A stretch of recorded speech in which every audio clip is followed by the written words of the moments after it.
Yeah, that was pretty good, right? It's like I'm high right now. It's really hot. Yeah, I don't know how you do it, man. Maybe just I'm not even. All right, here we go. Too much hair product in my hair. Okay. Good morning, Believe Nation. My name is Alex, and my one word is belong. And I believe the world would be a better place if more people felt that they belong. So to help you on your journey, today's message is be a blessing to somebody. Over to you, Maya Angelou. I wake up every morning. Entspresso, keep me going. I wake up every morning. There's an African-American song, 19th century, which is so great. It says, when it looked like the sun wasn't gonna shine anymore, God put a rainbow in the clouds. Imagine. And I've had so many rainbows in my clouds. I had a lot of clouds, but I have had so many rainbows.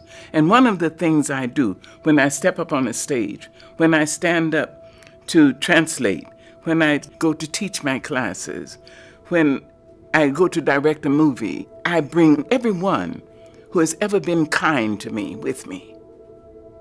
Black, white, Asian, Spanish-speaking, Native American, gay, straight, everybody. I say, come with me. I'm going on the stage. Come with me, I need you now. Long dead, you see? So I don't ever feel I have no help. I've had rainbows in my clouds. And the thing to do, it seems to me, is to prepare yourself so that you can be a rainbow in somebody else's cloud. Somebody who may not look like you, may not call God the same name you call God, if they call God at all. You see?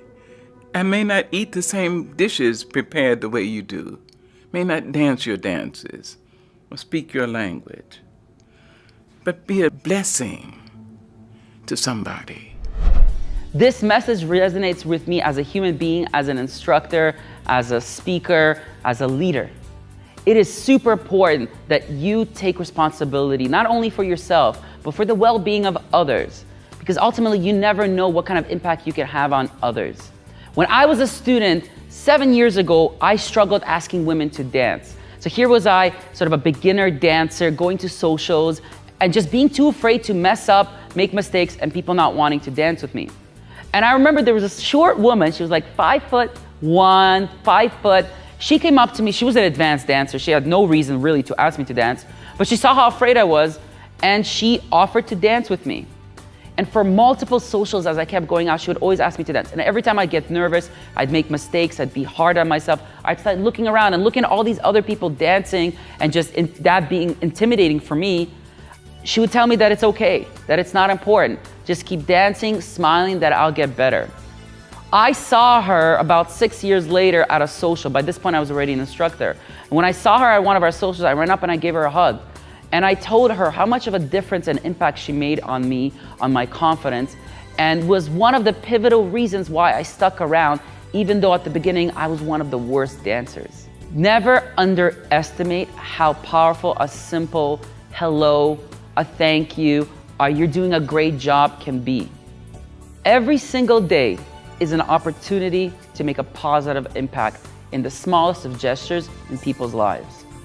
And all it can sometimes take is just a 1 second of you stopping and doing what you feel is right versus walking away and not wanting to deal with the hassle of things. Take responsibility, not only for yourself, but take responsibility for others and be a rainbow in somebody's cloud.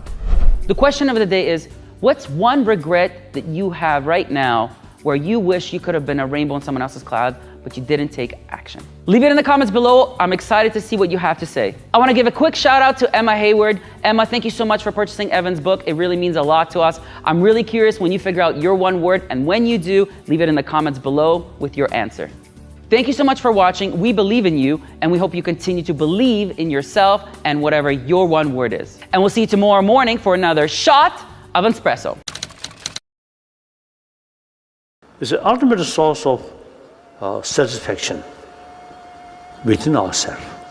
If you do wrong things, mainly harming others, you get negative consequences. If you do helping other, bring more happiness to other, you get benefit. More inner strength there, and more sort of confidence of purpose of life and fulfillment about that purpose, then you always feel happy. I guess the advantage that my generation had is when we were in film school and we were starting in the film business, the door was absolutely locked and it was a very, very high wall and nobody got in. Therefore, all of us beggars and scroungers down at the front gate decided that if we didn't sort of band together, we wouldn't survive. And that if one could make it, that one would help all the others make it, and we would continue to help each other. So we banded together. I mean, that's how cavemen figured it out. Any society starts that way. Any society begins by realizing that together, by helping each other, you can survive better than if you fight each other and compete with each other. If I got a job, I would help somebody else get a job. If somebody got more successful than me, it was partly my success. My success wasn't based on how I could push down everybody that was around me. My success was based on how much I could push everybody up. And eventually their success was the same way, and in the process they pushed me up, and I pushed them up, and we kept doing that. And we still do that. And even though we all have, in essence, competing companies, we see it as if everybody succeeds, or my friend succeeds, then everybody succeeds. So and that's the key to it, is to have everybody succeed, not to gloat over somebody else's failure. One of the basic motifs of fairy tales is that you find the poor and fortunate along the side of the road, and when they beg for help, if you give it to them, you end up succeeding. If you don't give it to them, you end up being turned into a frog or something. So it's something that's been around for thousands of years, a concept that's been around for thousands of years. And it is even more necessary today when people are much more into their own aggrandizement than they are in helping other people. I mean, the one thing about you here at the Academy here is constantly about public service, about helping others. I don't think there's anybody who's become successful that doesn't understand how important it is to be part of the larger community, to help other people in the larger community, to give back to the community. And it's not something you start doing when you've made it. Now I'm on the top, I can sort of enhance my joy and self-esteem by helping the poor underlings. It's when you are at the very lowest level and you're struggling. When we were in film school and stuff, we were all very, very poor. We were all very, very struggling. We all need jobs very desperately. And if one of us couldn't get a particular job, we'd send another friend in on the interview because we were hoping that one of us would get the job.